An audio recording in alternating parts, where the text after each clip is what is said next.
تو جب یاہو اپنے خادموں کو بھیجے ایزبل کو دفن کرنے کے لیے، تو کتے کبھی کی ایزبل کو کھا لیے تھے۔ کتوں کو ایک زبردست کھادگی ملی، ایک طرف سے ان کے لیے ایک دعوت ہی سمجھو، مگر میرے دوست اس کے وجہ سے آسمان میں خوشیاں منائی نہیں گئی، یا پھر آسمان میں اس کے لیے رونا نہیں ہوا۔ آسمان میں آنے والے دنوں کے بارے میں مکشفہ کی کتاب میں دیا گیا ہے، جہاں باب 19 اور اس کی آیت 2 میں لکھا ہوا ہے، کیونکہ اس کے فیصلے راست اور درست ہیں، اس لیے کہ اس نے اس بڑی کذبی کا انصاف کیا جس نے اپنی حرام کاری سے دنیا کو خراب کیا تھا، اور اس سے اپنے بندوں کے خون کا بدلہ لیا۔ پیارے بھائی اور بہن، ایزبل کی موت کی سچائی ہم کو گلتیوں کے خط میں ملیں گی، جہاں باب 6 اور آیت 7 میں لکھا ہوا ہے، فریب نہ کھاؤ، خدا ٹھٹوں میں نہیں اڑایا جاتا، کیونکہ آدمی جو کچھ بوتا ہے وہی کاٹے گا۔ تو یہاں ختم ہوا باب 9، اور اب ہم اٹھائیں گے باب 10۔ باب 10 میں اگر ہم دیکھیں گے تو اخیاب کے گھر کی عدالت نظر آئیں گی۔ ہم پڑھیں گے آیت 1 سے 3 تک، لکھا ہوا ہے، اور سمریا میں اخیاب کے 70 بیٹے تھے، سو یاہو نے سمریا میں یزرائیل کے امیروں یعنی بزرگوں کے پاس اور ان کے پاس جو اخیاب کے بیٹوں کے پالنے والے تھے خط لکھ بھیجے کہ جس حال تمہارے آقا کے بیٹے تمہارے ساتھ ہیں، اور تمہارے پاس رتھ اور گھوڑے اور فصلدار شہر بھی اور ہتھیار بھی ہیں، سو اس خط کے پہنچتے ہی تم اپنے آقا کے بیٹوں میں سب سے اچھے اور لائق کو چن کر اسے اس کے باپ کے تخت پر بٹھاؤ اور اپنے آقا کے گھرانے کے لیے جنگ کرو۔ تو اسرائیل کے تخت پہ بیٹھنے کے لیے یاہو جو ہیں اخیاب کے بیٹوں کو ایک موقع دے رہے ہیں، مگر یہ 70 بیٹے یاہو کے خلاف آنا ناممکن کی بات تھی۔ تو یہ اسرائیل کے بزرگاں لوگ اپنے آپ کو بچانے کے لیے یہ 70 بیٹوں کے سروں کو یاہو کے پاس بھیجتے ہیں۔ یہ بزرگ لوگ 70 لوگوں کو قتل کرتے ہیں اور ان کے سروں کو کاٹ کے یاہو کے پاس بھیجتے ہیں۔ اب ہم پڑھیں گے آیت 11، لکھا ہوا ہے، سو یاہو نے ان سب کو جو اخیاب کے گھرانے سے یزرائیل میں بچ رہے تھے اور اس کے سب بڑے بڑے آدمیوں اور مقرب دوستوں اور کاہنوں کو قتل کیا، یہاں تک کہ اس نے اس کے کسی آدمی کو باقی نہ چھوڑا۔ تو یہاں اگر ہم دیکھیں گے تو یاہو اخیاب کے سارے گھرانے کو قتل کر دیے۔ اب ہم دیکھیں گے کہ آگے یاہو کیا کرتے ہیں۔ ہم پڑھیں گے آیت 12 سے 14، لکھا ہوا ہے، پھر وہ اٹھ کر روانہ ہوا اور سمریا کو چلا، اور راستے میں گڈیریوں کے بال کترنے کے گھر تک پہنچا ہی تھا کہ یاہو کو شاہ یہودا اخزیہ کے بھائی مل گئے۔ اس نے پوچھا کہ تم کون ہو؟ انہوں نے کہا، ہم اخزیہ کے بھائی ہیں، اور ہم جاتے ہیں کہ بادشاہ کے بیٹوں اور ملکہ کے بیٹوں کو سلام کریں۔ تب اس نے کہا کہ ان کو جیتا پکڑ لو۔ سو انہوں نے ان کو جیتا پکڑ لیا، اور ان کو جو 42 آدمی تھے بال کترنے کے گھر کے حوض پر قتل کیا، ان میں سے ایک کو بھی نہ چھوڑا۔ تو پیارے بھائی اور بہن، اخیاب کے گھرانے سے نپٹنے کے بعد یاہو سمریا کو جا رہے تھے تخت نشین ہونے کے لیے۔ انہوں جب جا رہے تھے تو ان کو راستے میں 42 اخزیہ جو یہودا کے بادشاہ تھے بھائی مل گئے، تو ان لوگوں کو پکڑ کے یاہو قتل کر دیے۔ آیت 15 میں لکھا ہوا ہے، پھر جب وہ وہاں سے رخصت ہوا تو یہو نداب بن رکاب جو اس کے استقبال کو آ رہا تھا اسے ملا۔ تب اس نے اس سے سلام کیا اور اس سے کہا، کیا تیرا دل ٹھیک ہے جیسا میرا دل تیرے دل کے ساتھ ہے؟ یہو نداب نے جواب دیا کہ ہے۔ سو اس نے کہا، اگر ایسا ہے تو اپنا ہاتھ مجھے دو۔ سو اس نے اس سے اپنا ہاتھ دیا اور اس نے اسے رتھ میں اپنے ساتھ بٹھا لیا۔ تو تو پیارے بھائی اور بہن، یاہو ابھی سمریا کے جانے کے راستے میں تھے، تو ان کی ملاقات یہوناداب سے ہوئی جو رکاب کے بیٹے تھے۔ تو جو سوال انہوں ان سے کرے وہ سوال یہ تھا کہ کیا تیرا دل ٹھیک ہے جیسا میرا دل تیرے دل کے ساتھ ہے؟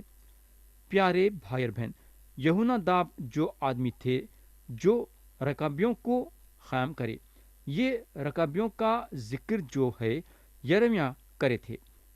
یہ پکی بات ہے کہ یہوناداب کافی مشہور آدمی تھے اور ان کا رشتہ ہر ایک کے ساتھ تھا، اور یہوناداب یاہو کے یہ حرکت سے راضی تھے جو حرکت یاہو اخیاب کے گھرانے سے کرے، اور اس لیے انہوں اپنا ہاتھ بڑھائے یاہو کے رتھ میں بیٹھنے کے لیے۔ اب ہم کلام کے وہ حصے پہ آئیں گے جہاں یاہو بال کی عبادت کرنے والوں کا قتل کرتے ہیں۔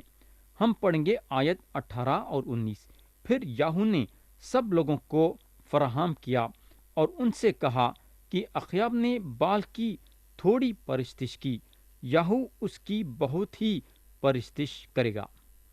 سو اب تم بال کے سب نبیوں اور اس کے سب پوجنے والوں اور سب پجاریوں کو میرے پاس بلا لاؤ، ان میں سے کوئی غیر حاضر نہ رہے، کیونکہ مجھے بال کے لیے بڑی قربانی کرنی ہے۔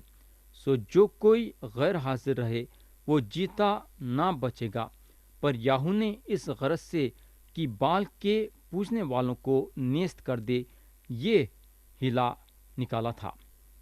تو اگلا کام جو یاہو کرے وہ یہ تھا کہ ایک جھوٹ بول کے سارے بال کے پوجنے والوں کو اکٹھا کرے تاکہ ان لوگوں کو بھی قتل کرے۔ ویسا انہوں ان لوگوں کو یہ بتانا چاہتے تھے کہ انہوں بھی بال کی پوجا کرنے والے میں سے ہیں، اور سارے بال کے پوجنے والوں کو بال کے لیے قربانی کرنے کے لیے بلائے۔ جب سارے بال کے پوجنے والے اور نبیاں آئے تو انہوں ان لوگوں کو قتل کر دیے۔ تو یہ ایک بہت بڑی جال یاہو بال کے نبیوں کے سامنے بچھائے، اور ان لوگ یاہو کے یہ جال میں پھنس گئے۔ اب ہم کلام کے وہ حصے پہ آئیں گے جہاں یاہو جو ہیں یروبیام کے گناہ کے پیچھے چلتے ہیں۔ یہ بات سچ ہے کہ یاہو بال کے نبیوں کو قتل کرے، مگر انہوں خدا کے سچے نبیوں کے طرف نہیں پلٹے۔